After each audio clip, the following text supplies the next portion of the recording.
Greetings, I'm Barrett and welcome to Meet Me at the Table. Today we are going to explore strange new worlds. We're boldly going to go where okay, that's something different. We're going to be playing Stars of Akarios. This is something I've been waiting for a long time. I've done unboxing, I've painted up my ships. I'm ready to get into this game. We're going to go through the first scenario and we're going to move a little bit slower so everybody understands exactly how this game is played. Then I'm excited to continue this campaign. We're going to play through a whole bunch of this thing. This game is super cool and I've been waiting for a while to play through it.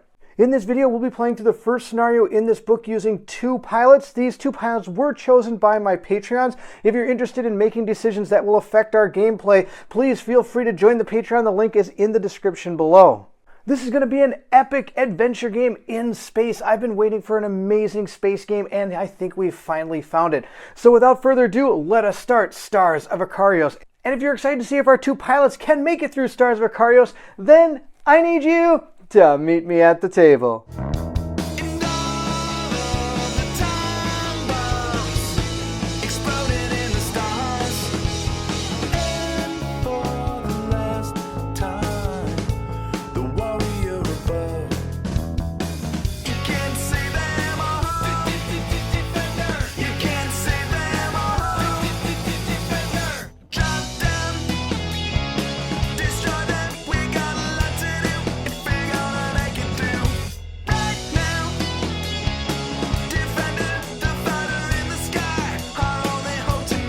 When beginning our campaign, we are going to grab our Sparrow game tray box here. This is going to have our Sparrow on it. It's basically our mothership for our crew. On top of that, there's a D6 here, and we'll see how that plays into effect. We also have our trauma cards. These are bad news. You do not want to have to draw a trauma. There are going to be things that are going to affect your pilot if they gain too much stress. On top of that, underneath here, it's able to hold all of the different cubes we're going to need for our game. I'm going to grab out 3 of these cubes right now because we're going to need them as we begin this first prelude mission.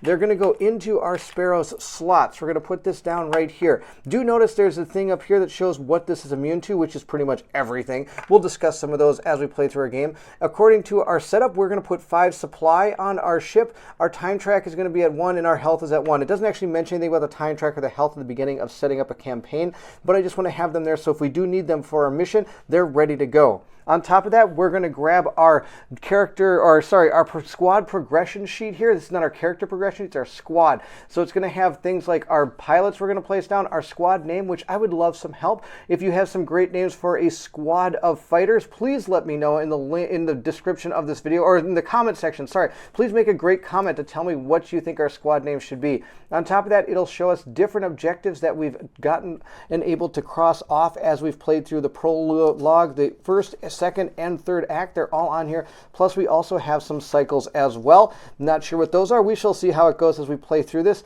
Down here, we also have establishment and sparks, so we might be able to gain some of these things too as we play through it, because you're going to not only be doing space combat, you're going to be doing space exploration, and you're going to be doing planet exploration. So there's lots of cool things going on inside this game. Next, we're going to set up our galaxy map. Right now, our galaxy map consists of only one card. It's our Start Here card. We're going to flip this over. This is going to show us where we are. We're going to be placing our Sparrow on top of it. I'm not actually going to do this because I'm probably going to be moving this around, but you're going to see a lot of the Sparrow pretty soon. This is going to be something we can discover, and this is going to be something we can explore. So as we play through this game, this space exploration has become bigger, and it's going to be pretty sweet. Now, with our ship on there, we're also, our card exposed, and our ship should be on there. We're also going to grab all of the cards associated with the sector when it comes to our events. They're right here. There's a couple of them in here. I don't want to know what they are, so I've actually put a cover over them. It's actually the sleeves that I use for this game. So if anybody's wondering what sleeves are on any of the cards that I use out here that are kind of bigger, it is these right here. It's these Mayday sleeves. I use these. You can take a look at them by probably just pausing the video and taking a look. But those I've put on all the different cards that we're going to be shuffling that are that size. They're a little bit different than any of the other normal size card sleeves that I use for a lot of the other games. So thought you might want to know what those are. With our Sparrow and our space system all set up, we're ready to move into our heroes. The first pilot we are going to meet is going to be Violet Ray. This is, again, chosen by our Patreons. They've decided we should be Violet Ray, which is fantastic. I have our miniature for Violet Ray painted up right here. It is this green-looking character. It's pretty sweet-looking. It's got some red in there as well. Pretty cool-looking miniature. We're going to stick it right there. Then on top of that, we're going to choose the ship it gets to fly in. I have chosen this ship right here. This is going to be our Invictus. Down here, it shows what type of ship it is. It's a Scout Heavy, and it has 4 shields and 4 health. I'm going to place that back down there because then we're going to place our ship there. Here's our ship. I paint up with these really cool new little paints I've got. These turbo shift type paints. So it's like, got this really cool metallic purple look to it, which is pretty sweet. And some orange. And I've also placed a little figure token right there to show that that is her. Or him. We're going to place that back down there and gather up the rest of the stuff. We're going to take 3 cubes. We're going to take a stress cube and put it at 1. Then both our shields and our hull will be placed at 4. Those will be moving around based on if we get attacked or not, which is pretty bad and pretty good. We also have a pilot ability. Everybody does start with their first pilot ability. This one's is proximity exploit. It's going to have 3 supply, which we'll be placing down cubes onto our board to signify that. It is going to be able to do +1 damage, which is what this means, whenever this character attacks with advantage. And to do that, I'm going to have to just spend a supply. I don't have to use any type of dice. If you notice down here, these basic actions all have to do with certain dice placement. That's one of the cool things about this game. It's a dice placement game. I have some dice right here. I'm going to just show you really quick what all the different sides are. We have a movement, an attack, we have a wild, and then we have this stress die. So you can place these down and be able to perform basic actions, or of course any upgrades you have that you saw in engines and weapons as we were able to get them. This right here is a rotate action. I can use any type of die to do that, a movement or an attack, or I can use the wild die, of course, to do it, or you can also use a stress die to do it. The stress die is also considered a wild die. If you want to ever perform this move, again, placing a movement die there will allow you to do that, or a wild or a stress die as well. Being able to have 2 separated like that means you can do that a number of times equal to the amount of slots shown on the card or this board. You can use this movement as well for the same type of dice. This right here is an attack. If you notice, it has this type of attack pattern. That does not mean you hit everything in that pattern, which would be really sweet. Sorry, that's not how it works.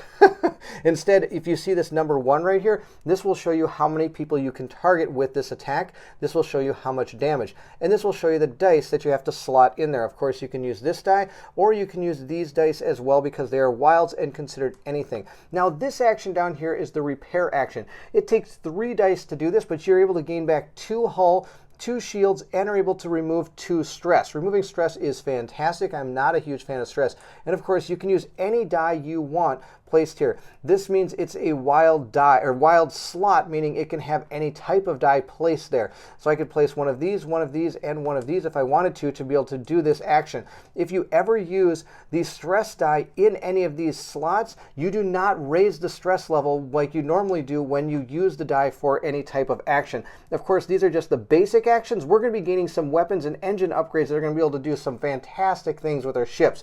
Also bear in mind, any status ailments you take, you're going to be placing little cubes into these to signify which one you have. Now that we've grabbed our ship and our pilot, we're also going to grab our modifier deck. These are going to be exactly the same for every player at the beginning of the game, but as you play through it, this is going to be manipulated based on different things that happen on your character. I will show you right now, Violet Ray has her character sheet right here. I do need a call sign, of course. We need to make sure we name all of our characters.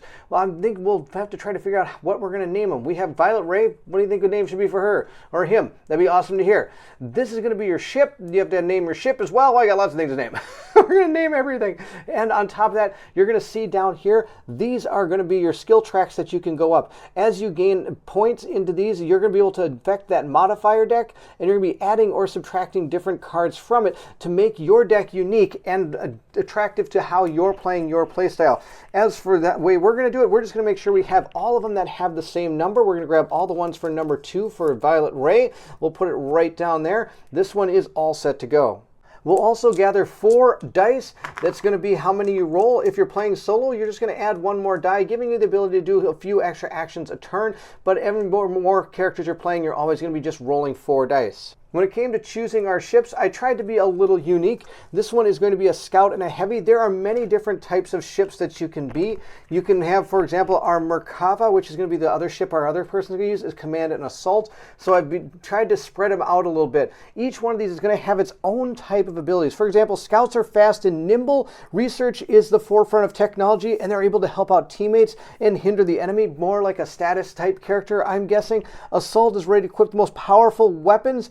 Heavy is slow and strong, but of course they're able to take a lot of damage, and you don't want to be in close combat with that very often. Command is also the other one. This command one is also very useful for controlling the battlefield and trying to outthink opponents. So each one of these ships has its own advantages and disadvantages, but we've decided to use that one. And of course, like I said, they each have their own starting values here. I kind of like looking at the ships when I'm playing because I think they're kind of cool.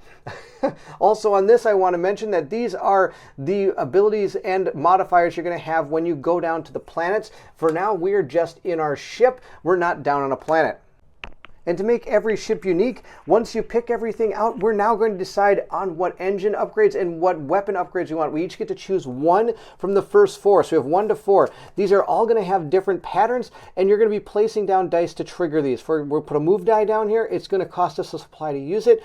And in this one, if we use a wild die, we're able to do a free rotate, and you'll see how that all works during the playthrough. But just know that the way this works is if you decide to take bank, you're going to move your ship in one of these two ways if you place your die there. Another one is barrel roll, almost the same type of thing. You're going to move it out into one of the two areas. We have flank, where you're going to move up 3, 1 over here, and then flip completely around, which is kind of cool. And our last one is burn and flip. I think for this character, because this looks super cool to do, we're going to give Violet Ray this flank ability. So all I have to do is place down either a move die, a wild die, or a stress die in order to perform this action. Now remember, there's only a certain amount we can use, so we're going to put cubes out for all these as we get going. But first, let's also choose our weapon.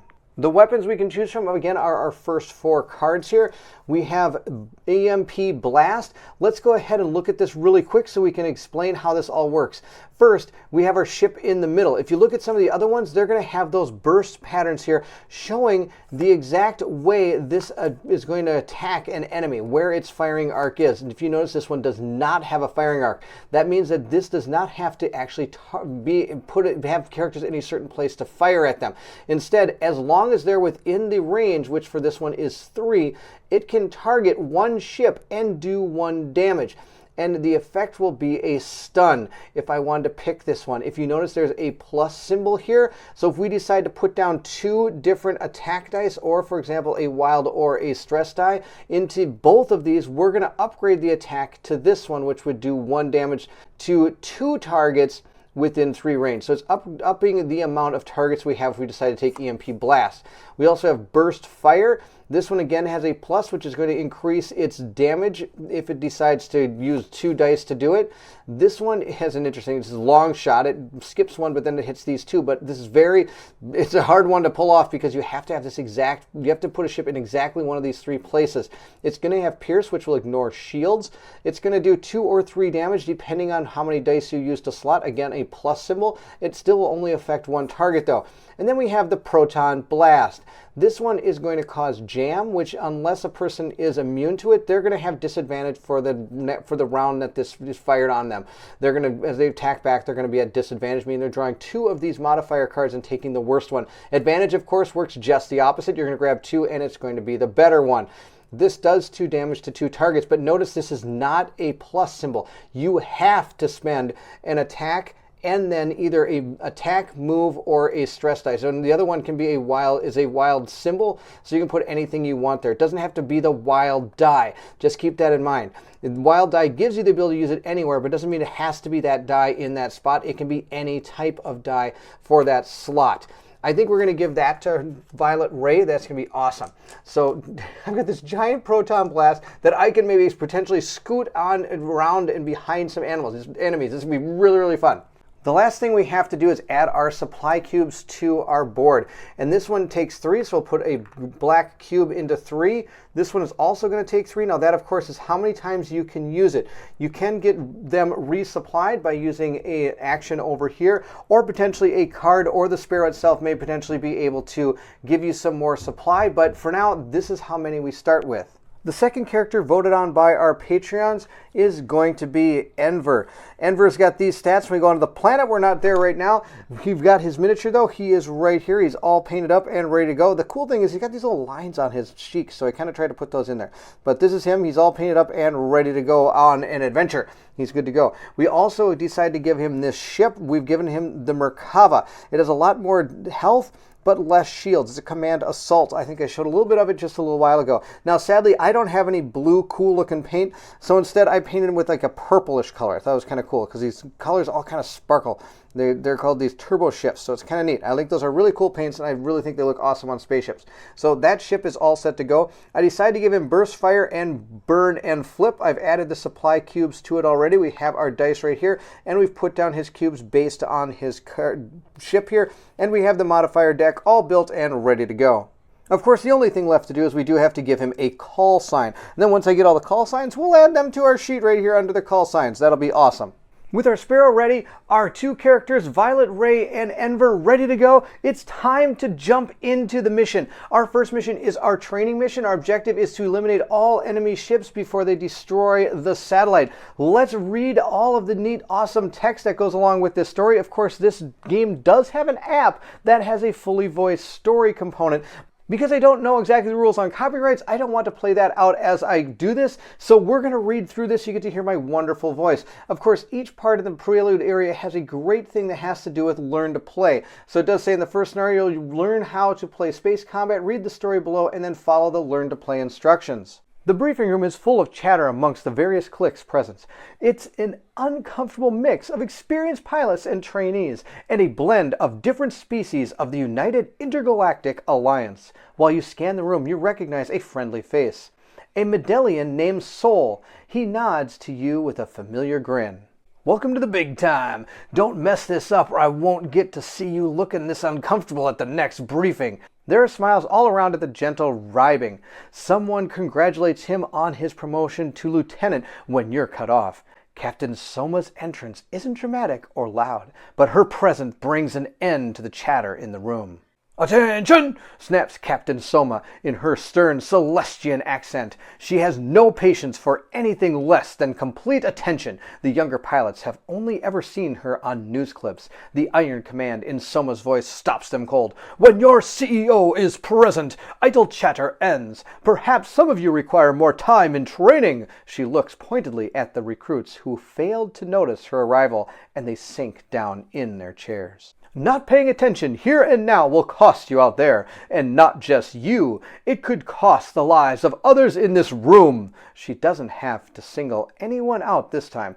I expect conduct that is appropriate of a graduate going forward. You know what it means to be an Akarios Institute graduate, don't you? Yes, Commander, the room replies as one. The best of the best, Soma comments as she turns to the board, the slightest hint of a smile at the corner of her mouth. Today, we will introduce students to live flight tests. You'll be doing simulations typical for established pilots. Assessment will be done by the senior pilots in the room who will monitor from Medelia. As with all of your tests, you'll be reviewed on technical knowledge, problem-solving abilities, and strategic acumen. Soma continues, her tone now a touch softer. You will have to work together without the assistance of a superior officer. I will be in orbit with a small crew aboard the Sparrow. We'll be there to pick you up in case of an emergency. There's a collective intake of breath from around the room. To be monitored by an officer is one thing, but to be assessed by Captain Soma herself is something else entirely. If there is no further questions, you will all have your flight times. First group, proceed to the loading hangar and get ready for takeoff. Your flight group is headed toward a crewed station that is to be destination A for training when a hostile unit show themselves on the radar. A rattled voice is heard over the radio. Is this part of the simulation or are these real enemy ships? The Ronin are known to refit any ship that they can get their hands on. However, these are the models that the richest guilds have made for themselves, the richest and most cutthroat. Immediately, Sol reaches out. Pilots, this is not a test. This is the real thing. It looks as though someone has hired Ronin mercenaries to attack one of our satellites. We don't have time to scramble fighters, so it's up to you. Captain Soma continues in her steady tone. Don't worry, we're not alone. Rendezvous with the Sparrow at the coordinates. Stay close so that we can support you. Let's play safe, cadets. So at this point, there's a few more things about learning to play. I've already learned how to play. We're going to have to eliminate all enemy ships before they destroy the satellites. There are some special rules that go along with most scenarios, and our special rules are found right here. It says enemies are at disadvantage when they attack a pilot within 4 range of the Sparrow. This is one I have to try to remember. It's really easy to forget. The Sparrow does not act and cannot be targeted, and the satellite has 10 health equal to the number of pilots. So we're going to be having 20 for our satellite. Enemies can target the satellites, and we'll see how this all works. It's time for a space battle. Oh, I hope our pilots are up for this. Going to the next page, we're going to see our mission setup, where we're going to show all the different terrain we're going to be placing down. So we're going to have some asteroids, which of course it does show down here. There's also a key to show that we're going to need asteroids, the Sparrow, Ronin scouts, Ronin frigates, and then scenario markers. So our scenario marker right here is A. That is that satellite they're talking about. And you're going to see that there are different numbered ships in here. That has to do with the amount of players you're playing with. We are playing with 2, so we'll be using just these 4 ships. They're going to be placed out on the map, and facing does matter in this game. So you're seeing the white area here. That is the direction these ships will be facing. So we're going to place all those out there, get our Sparrow ready to go, and surround it with our ships. Before we do show the board, there is one more thing I want to show you, and that's the enemy setup over here. The enemies we're going to be fighting are these Ronin scouts. They come in different cards with different numbers up here. They do have a backside, which is going to be an elite version of it, but we're going to only be playing against these because that is what the mission tells us to. I have painted them up. They have, again, this cool, neat little like shiny paint that I was able to pick up. It looks really cool. So we have those kind, and then we have these. I also painted these up a little bit different. They've kind of got these star sparkles inside of them, which is really kind of cool. I really dig the paint job of these new paints that I got. I'm really excited for those. If in case you missed it, we did paint these on our live painting sessions. We do live painting sessions about every Tuesday if I can, where we're able to paint up some of the miniatures we use in the games coming up. So you kind of get almost a sneak peek sometimes at what we might be facing or what games will be coming out in the future. We have our 4 ships. Once you get your ships ready to go, you're going to place out their hull and shields based on the card. Our Ronin scouts are going to have 6 hull and 2 attack and 0 shield. And if you do look at the elite side, it's 8 hull and 3 attack, and they are immune to this condition, with opposed to no conditions that the Ronin scouts on the normal side have. So we can shoot them with anything we want. It's pretty good. They also have the same status track that our ships do, and there's, I think, 8 of these, so you can have an immense amount of ships out there at some point. Of course, the more players you have, usually the more ships there are. With 2, we'll be facing these 4. They come with a deck of enemies cards, and these are all going to be different tactics that these enemies are going to use. We'll see how that goes. Of course, they have a modifier deck as well. It is the same deck as ours at the beginning, and theirs I don't think changes much unless the scenario tells you to change it. Ours will be changing based on, of course, some of the choices we make in the game. Let's place our ships down, get everything ready to go, and start taking on these Ronin scouts. Our ships are placed here, and there's the enemy scouts. This is going to be really super cool. Of course, we do have our satellite right there. When you place your ships, from what I understand, you can start them in any facing you want. But during the game, they're going to, of course, be flying all over here, and things are going to take place that are it's going to be awesome. Let's check out our guide to show us how to go through each turn. We have different phases of the game. There are a total of 3. The first phase here is our pilot actions. We're first going to increase our shields by 1. We do have recharging shields. The enemies do not have recharging shields, unless, of course, the mission tells you this. These do not have any shields to begin with. Anyway, then we're going to roll all of our action dice. We're going to assign the action dice. We're going to lower any supplies and perform actions according to our dice and where we decide to place them. Then we're going to update any combat effects that will have taken place during our pilot actions, and then we'll move to our enemy turn. So let's go roll some dice. We'll be rolling Violet Ray's dice first. A lot of movement and 1 wild die. Okay, hopefully that will work for us. Next, we'll roll up Enver's dice. Enver's got a wild symbol, a lot of combat dice, and 1 movement die. Players can perform actions in any order they want to and can stop their actions, and other people can take actions as they go. The cool thing about this game is it can be played simultaneously as well, as long as you're not moving through the same area or attacking the same type of character, and as long as you're not interfering with what each other would be doing, which is really super cool. For Enver, we're just going to start with him since it says solo. I have to kind of do everything together. We're going to place one of our movement dice over here to give us this 3-speed movement here. And that's going to allow our ship to move 1, 2, 3 spaces just like that. The next thing I'm going to do is I'm going to use my burst fire card right here. If we look at the targeting pattern, it's going to go 2 out from us here, 2 here, and 2 here. So we do have an enemy in the burst fire area. It's going to cost us 1 supply, so we'll knock that down. It's going to cost me 1 die to be able to shoot for 2 damage against 2 targets, or I could use any die I want to be able to attack for 3 damage and be able to target 2 people. Now I know I could target 2 people and there aren't any here, but sometimes it's great to just do some massive damage. Having placed both our dice down there, we will lower our supply. Once that's done, we are now going to do 3 damage to this enemy. Of course, we do have to draw a modifier card. We're not gaining any type of advantage against this unless, of course, I want to pay 1 supply for my sim pack. Notice it only costs resources in order to do it. I don't have to place any dice. We're going to drop that down. At this point, we are attacking with advantage, so we get to draw 2 cards and take whichever one we want. We have a -2. Guess who's not taking that? That's going to be me. And we got a +0. So we're going to take the +0. It's kind of funny when you're super excited for a +0 because you just drew a -2. So we're going to do the 3 damage to that Ronin Scout.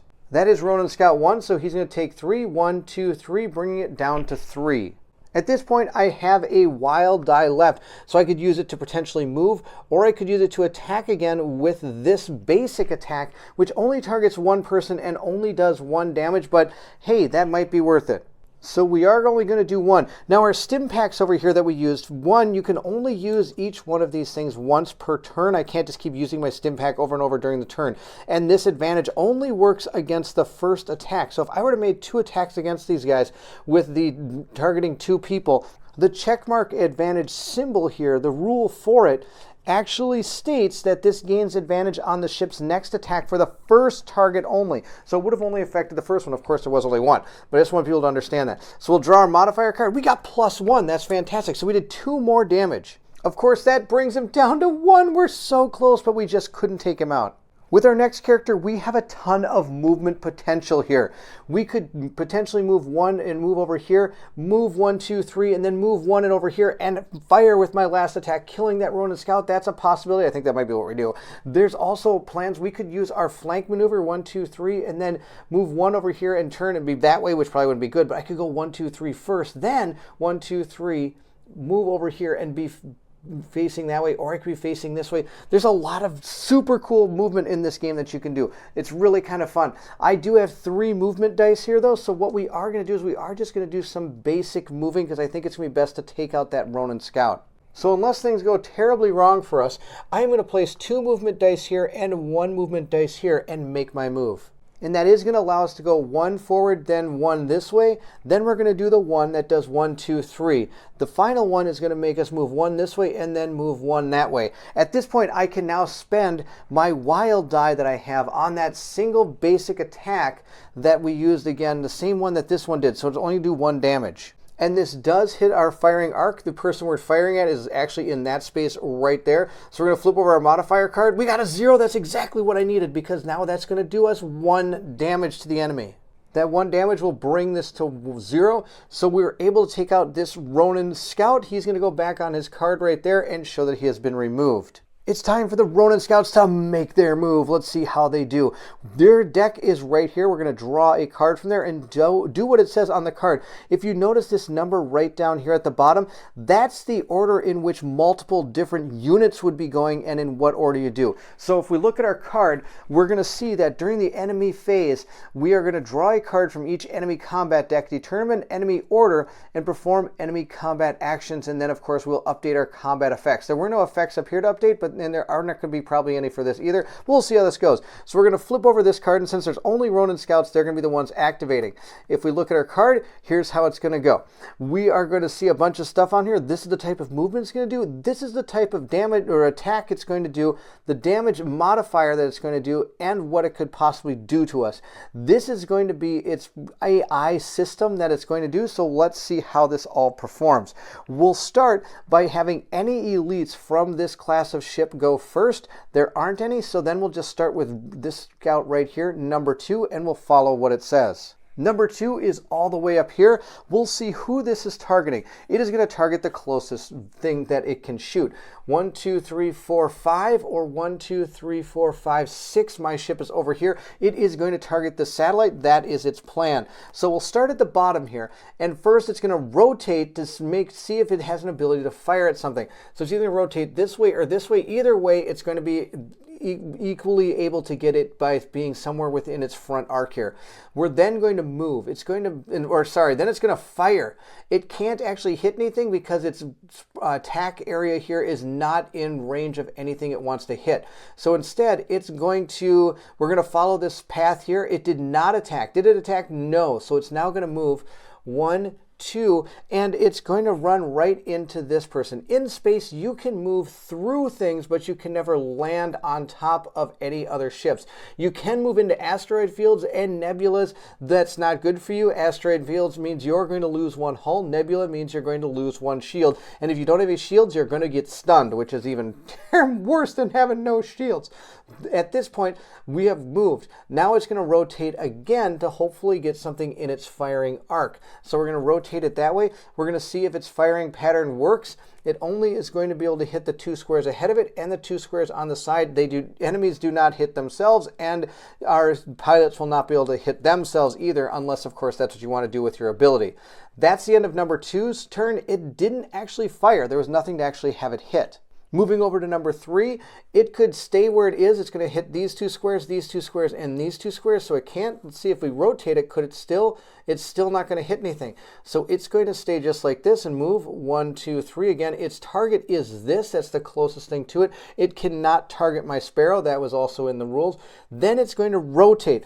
And I should mention that when you do a rotate action like it's showing on this card, or even ourselves, you're only able to rotate a maximum of 120 degrees, which is 2 of these, what do you call them, hexagons here. So it's going to rotate 1, 2, and now that is definitely in its firing arc. So it is going to attack this satellite, and it's going to do 0 damage. Wait, 0 damage? That's right, it's going to do 0 damage, but that's okay. That's just a modifier. Remember, these are going to actually do 2 damage, and then of course we have to draw a modifier card to see if it does any extra. It did not. It only did 2 damage. Lucky for me, I have an absurd amount of dice, so I'm just going to use a 20-sider and put it on 18.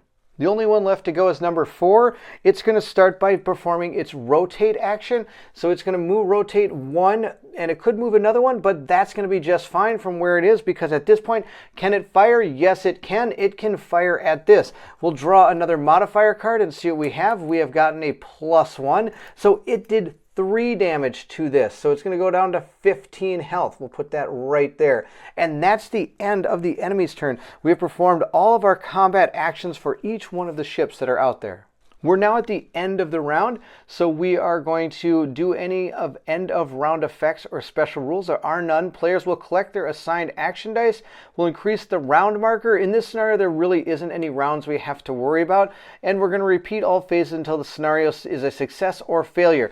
The success is if we're able to destroy all 3 of those ships. The failure is if this thing blows up. So I think we need to get our ships turned around and get back into this fight, because we took out a ship real good, but they are really pouring it on top of this thing.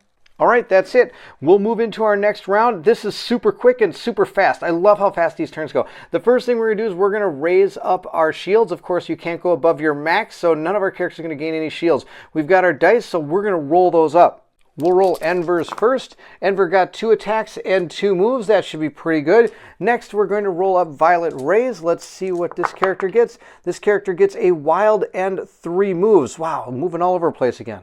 Violet Ray is going to use 2 movement, 1 to do flank and 1 to rotate. This is going to be super cool. I can hardly wait to show you how this works. Actually, I think I'm going to use another one to move like this as well. So I'm going to use all 3 of my movement dice to actually move. If you notice this symbol right here, this is a stress die. We haven't rolled any yet, which is pretty funny. But if you do use a stress die as a part of your movement, you can do a free rotate either before or after you do the movement. Of course, whenever you take stress, you do have to move up this marker as well. And you don't want to, because the farther up it goes, you could potentially gain some miss cards into your deck, or you're going to be starting to draw trauma cards, which will make it pretty tough for you to do stuff because they're all over the place on what those cards actually do. So we're going to go ahead and move our character.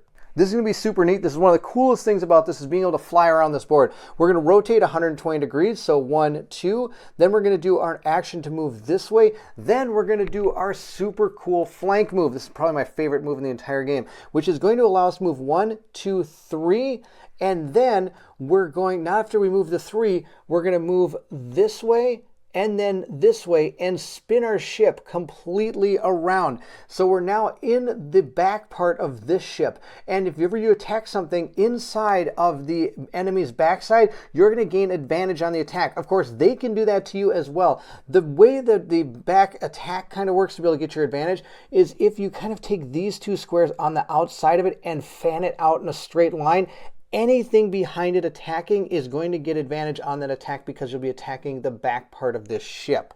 So positioning in this game can be pretty cool. I am going to use my supply, which I should have lowered before I did the move, but it was just easier for camera purpose to do that. I have 1 left. I am going to do this attack, and it's going to do 1 damage, and it is in my firing arc. On top of that, I'm going to also use my pilot ability. It states here that I have proximity exploit. I'm going to do +1 damage when I have advantage. So I'm going to lower that to give myself +1 damage for this attack. So we are now doing 2 damage targeting 1 person. Let's flip over our 2 modifier cards and see what we get. We get a ×2. I don't think we need to do much more than that, but that's okay. We got a ×2. We did 2 damage, so that's going to be a total of 4 damage to our scout. Scout number 4 is going to take 1, 2, 3, 4 down to 2 damage. Now that that action is complete, since we did draw our ×2 with the shuffle symbol down here, we're going to shuffle up our entire modifier deck. We're going to give it a good old truffle shuffle here and get it ready for the next turn. I do want you to be aware, though, whenever you do add a card to this deck, you're going to shuffle up your modifier deck. For example, if you ever have to add a miss card in because you gain too much stress, or somebody's able to bolster you, giving you another ×2, you take your discard and your deck and you shuffle it all back together with those new cards. I've gotten a super amazing plan here to do with Enver. Enver is going to do 2 of these banking maneuvers, and then I'm going to use my 2 attack dice to fire off my burst fire. Let me show you how this is all going to transpire on the board. Again, super cool to be able to place out dice and move these guys around. So instead of doing a whip around move just to turn myself, I'm going to move 1, 2, 1, 2, and now look at that. I am behind both of these ships, and my burst fire is going to go off. It's going to fire it here, here, and here, and I'm using it at my most powerful point here, so I'm going to be able to do 3 damage to 2 targets. So it is going to fire off on both of those targets. This will use the last of my supply. I can no longer use burst fire to be able to take out any of these ships. You are going to draw different modifier cards for each attack you make. So the first one we're going to attack number 2. We're going to get either +1 or -1. I'm going to take the +1, which is going to give us a total of 4 damage against that one, which is number 2. Number 4, we're going to be able to, ×2. That's so good. Doesn't even matter what this card is. Well, miss, I'm not going to take you. Miss card can go away. I'm going to shuffle all this back together. But we're going to be doing, oh my gosh, 4 to one and 6 to the other one. Unbelievable. I'm super glad we did all this damage. I can't complain too much, except that we actually shot the wrong ships. This one's taking 6. It only had 2 damage left to begin with anyway. So number 4 is going to be dead. Number 2, though, is going to take 4. 1, 2, 3, 4 down to 2 hull. That is going to be the end of our turn, so we're going to draw our next enemy combat card. I do want to mention that this did do slow, but the satellite isn't going to be able to take any status effects, because it's not moving, it's not attacking, it's not doing anything. So it's not going to worry about that. But we're going to draw our next card and see what these enemies are going to do this time. These enemies are going to, oh my gosh, what's this? This is going to just move forward 1. It's going to do this kind of attack pattern. All right, this is going to be interesting. So the first thing it's going to do is move. All right, we're going to move, and then we're going to rotate if we need to, and then we're going to make our attack, which is going to go in a straight line here, doing no extra damage. It's going to be able to target one person, and it is going to cause hull breach, which is super bad. If the target is dealt this kind of damage, it's going to receive 1 hull damage at the beginning of each of their action phases. Remove hull breach when the target card is repaired. So I don't know what we're going to do about this. The interesting thing about this is these effects will not affect you if the enemy misses. But if you reduce its damage to 0, it will still affect you. So let's go let's move these ships around and see what happens. We will be starting with number 2 and then be going to number 3. Number 2 is going to choose a target. 1, 2. It is 2 away from this target. 1, 2, 3, and 1, 2, 3. So the target is that. But according to this thing, it's going to move first. Most of the time, I've only ever seen him turn first, according to the last card.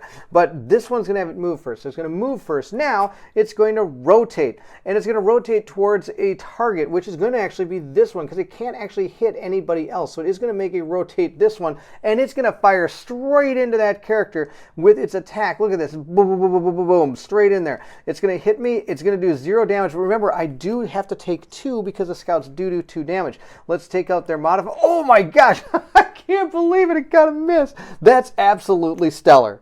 And since that's the end of its action, I can't believe I got that lucky. We're going to take the modifier deck and we're going to give it again a good old truffle shuffle here and hopefully put that miss right back on top. At least that's the hope. We'll see how it all transpires here. Oh, what's the chance of that? I guess 1 in 40, huh? I think there's 40 cards in this deck. I don't actually know. All right, we'll put the modifier deck all back together like this, and we'll put it down, and now we're going to go on to number 3. Number 3 is going to move. It can't move because it can't move right onto this thing, from what I understand. It can move through this, but I don't think it can move onto it. Then it's going to rotate.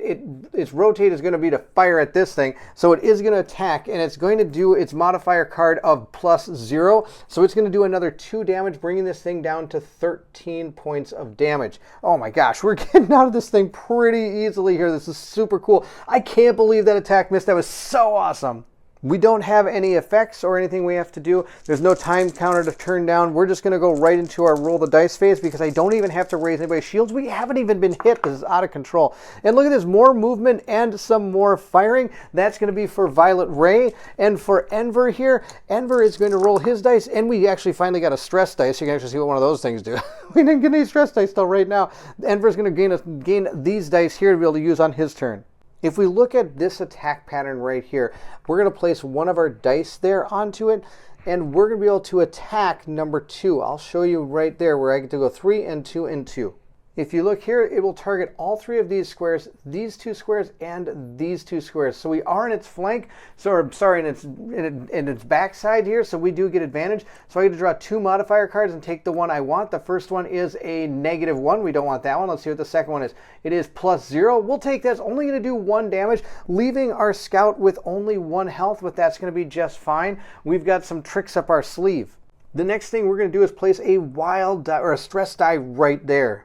We're going to lower our supply and raise our stress. If you do notice in these stress boxes here, 3, 5, 7, and then there's also one at 10, there's little boxes around those numbers. That's where we reach certain stress points. At 3, we take a miss card. At 5, you take another miss card. And then I said, like I said earlier, at 7 and 10, you're going to gain some trauma cards.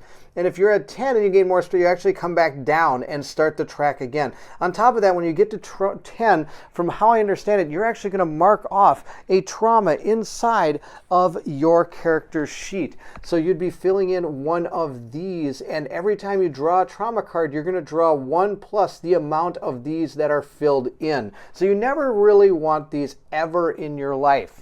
Now, because I placed a stress die here, I'm going to be able to do this, and I can either choose a free rotate action before or after I make that, or not at all. It's up to me. We're going to do it afterwards. So we're going to move 1, 2, 3, 4 and spin around. And now I'm going to do my free rotate, 1 like this, and now I'm in the back of that one as well. Now, sadly, I can't do this attack anymore. I am out of supply. And this one is a plus. It's able to upgrade this attack. I can't do the attack twice. So I do have a couple dice here. They're just going to be, I guess, ready for next turn. I could move if I wish, but I think I'm right where I want to be for the next turn when we actually make some awesome attacks. So I'm like right in that guy's back, and I think that's going to be fantastic. Remember, during your turn, you do not have to use all your dice, and I don't have a way of doing that. Violet Ray is going to use a couple attack dice here. We're going to use one attack dice and a move die in order to take advantage of our Proton Blast. This is going to be able to target 2 individuals and do 2 damage. It's going to cost me 1 supply, so we'll knock down that supply, and we'll see who we're going to be able to target. I think we're going to get everybody. If we look at the card, it hits a ridiculously amount of spaces here. It's going to hit 1, 2, 3, 4 forward, 3 on each side, and then again, we're going to go 2 on each side of that. So I've definitely got both of these targets in my attack or my firing arc here. So let's draw some modifier cards and see how we do. We'll fire at number 2 first, our first modifier card. Well, you only get 1 modifier card against that because I am not an advantage against that. I'm running straight at it. We get +1. That's fantastic. That's going to be way more than enough to take it out. That only had 1 health left, so 2 is done. We'll take we're going to now fire at 3. Here's my modifier card. I am in the back, so I get to add 2 of these, or I should say I gain advantage. And I'm actually going to use my last proximity to do an extra point of damage to that number 1. Let's see what else we get. A -1. Well, it counterbalanced itself. So we're going to do only 2 damage to number 3. We'll lower it to 4 health left, or I guess I should say hull left. Just to show you where we're at here, I did use that proximity, so I had to drop that down. It's only got 1 left. This I had to use as well. It started with 3. I went down to 2. We did that earlier. Remember, you do have to use both dice when you fire this off. It's not a plus or an and do it again. This one we are going to spend here. We're going to make a basic attack targeting number 3 now. We are still at advantage. Now, I can't use this again because I can only use that once per turn. We either are going to do 1 damage or we're going to do no damage. I'll take the 1 damage. We're bringing that scout down to 3.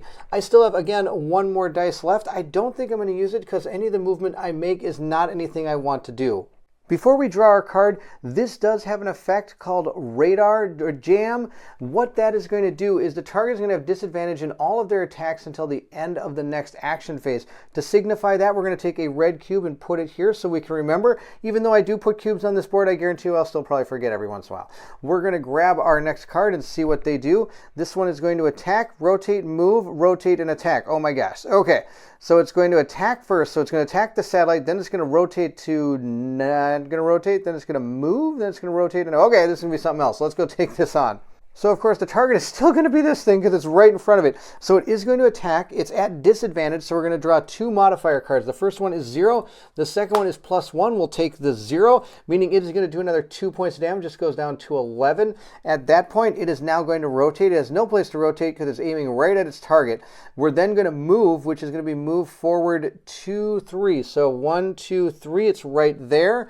And at this point, it's now going to rotate 1, 2, back around, and it's going to fire again. And it does have a +0 modifier here, so it is only going to be doing 2 points of damage. But again, disadvantage for this whole turn. So we're going to get either a miss, which I think is going to be its deal, or +1. So it's going to miss the target this time. With that scout's turn complete, we are again going to go into our next round. I don't have any shields to regenerate, so we're going to roll some action dice and have some fun. Enver is going to roll his, oh, look at that, 2 stress dice, which are wild, so that's not too bad, and also some other fun dice as well. We're going to now roll for Violet Ray. Violet Ray, hopefully, will get some pretty good things here. A lot of movement, and then we'll probably use that to attack. We are going to start with Violet Ray because I don't think there's going to be much Enver can do this turn, but maybe we can make him do something. We'll see how it goes. I'm going to have her move, or him move with this maneuver here. Then I'm going to use my stress die to act as my attack die, and then I'm going to use the move die to give myself the other die I need in order to fire off our Proton Blast. So we'll do this move first, then I'm going to reduce this and gain a stress to do that, and we'll make our attack. We'll bank in just like that, and our Proton Blast can totally hit this guy without any problem. It can shoot almost up to this thing, which is ridiculous. We'll draw only 1 card because I don't have advantage this time. I do get a +1, so that's going to do a total of 3 damage, which is so... Oh, that might be enough. Let's check it out. Yes, number 3 only has 1, 2, 3 health left. Number 3 is now off the board. We were able to take that ship out as well. We have completed the mission. We destroyed all of the scouts. Success! It takes a few seconds to sink in once the last Ronin ship is gone. Such is the adrenaline coursing through you. Your anxiety swings to jubilation. As a result, you don't immediately notice the call over the radio. Cadets, to Sparrow, post haste, we have a problem. Cadets, acknowledge. We're able to gain some rewards here after completing this. We're going to get 5 credits, which we'll write down on our character sheet. We also get to choose and equip 1 tech upgrade from cards 1 through 6. And at that point, then we'll go to the conclusion. Moving to the end of the space combat scenario, we'll reset our player board's stress track to 0. So both of our characters will go back to 0.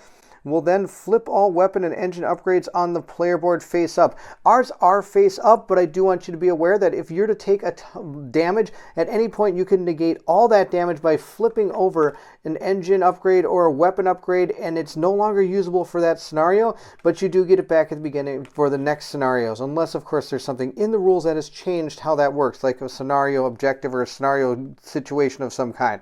Then we're going to remove all stress, miss, bolster 2 modifier cards from the player and enemy modifier decks. There aren't any in our deck, but if we were to get some from stress, for example, we'd remove those.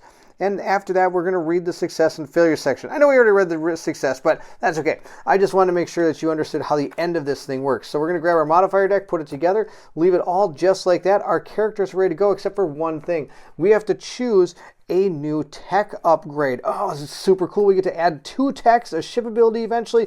We can have up to 2 engines and 2 weapons. And of course, that may even change more based on how the game unfolds. I have no idea how. There's 3 acts of this thing. This is absolutely an immense game. Here are the different tech upgrades that we have the ability to gain. I will show you how each of these works. First we have, I'll just show you this one. This is the target lock. It does have the target lock symbol there. 1 target within 3 range is going to be target locked.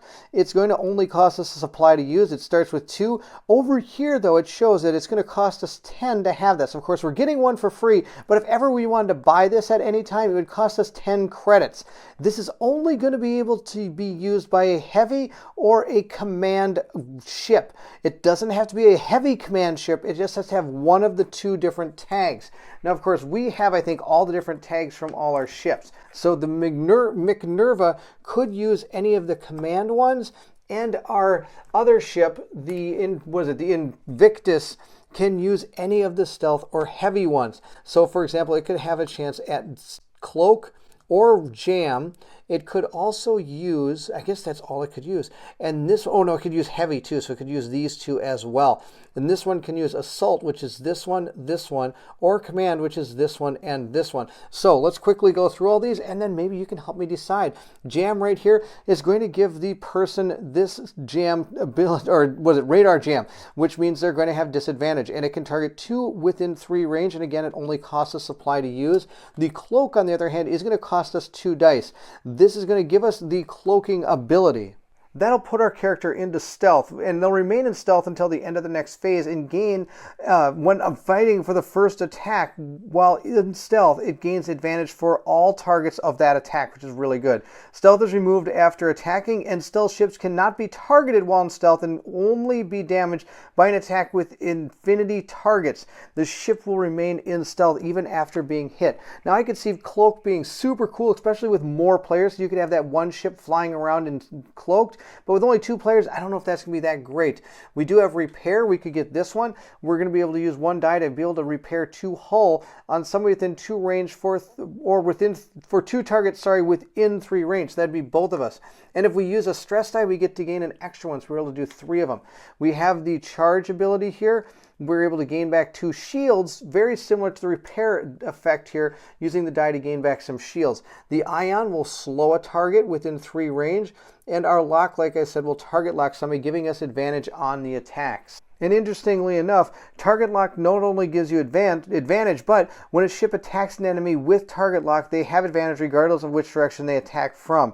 We'll remove it at the end of the target's next action phase. So the way I read that is if the first person goes and gives this thing target lock, any person that attacks that thing during that whole turn is able to gain that advantage when attacking this. So those are the different tech upgrades we could choose to have on our ships. Of course, this one can only be gained by the Minerva if we wanted to gain target lock, because this one is not a command, it's only a scout and heavy. And there are 5 ships total that you can start with, each having different tags. These are the 4 main tags, but there are all the different ships also have tags, but it could be like a command heavy, assault heavy, or a command stealth. So they do spread out these across the ships pretty well. And every ship does have its own hull and shield ability too. So it makes every ship completely unique. To find out what tech upgrades we decided, you're going to have to check out my next video because I'm going to have our Patreons vote on what they think we should take for each of our ships. I think that'll be really cool. For our conclusion, it says, your ship turns back to join the Sparrow, and in the distance, flashes of light catch your eye near Medelia. One after another, an armada of huge Rathian capital ships enters orbit near the planet. Then, more distant flashes. Weapons fire? The Sparrow promptly issues its commands. Cadets, get back here now. Medelia is under attack, and it's not going well. We're leading the retreat. Surely there's time to fight back. Now we have to make a choice. Here are the 2 choices. One, we can regroup at the Sparrow and we'll be going on to scenario 2. Or we can ignore the Sparrow and go to Medelia, where we're going to gain the flag home base, which we're going to mark down on our sheet. And we'll go to scenario number 3. I don't know about you, but I kind of like flags. Let's go to the home base and see how this all transpires. But we're going to wait for the next video. That's right, we will be continuing this playthrough, and if you're interested in seeing it, don't forget to like, subscribe, and hit that bell so we'll soon know when more videos for Stars of Akarios come out. Though, if you're watching this on the One Stop Co-op Shop, their missions are ending here. I just wanted to show you a glimpse as to how this game works. If you're interested in seeing more Stars of Akarios, go over to my channel, Meet Me at the Table. The link is in the description of this video. I will be doing the rest of the playthrough over there. I also need people's help. We need some call sign names for Enver and Violet Light, and we also need a squad name as well. And if you're interested in influencing the game, tech upgrades are going to be voted on by our Patreon members. Any support is fantastic. I really appreciate it. You're going to see the support from our Patreons right here. Again, thank you for your continued support. And if you're interested in joining the Patreon, I will put a link to that in the description of this video, so feel free to go check it out. Again, thank you so much for watching, and if you're excited to see Enver and Violet Ray continue to fly throughout the stars of Akarios, then I need you to meet me at the table.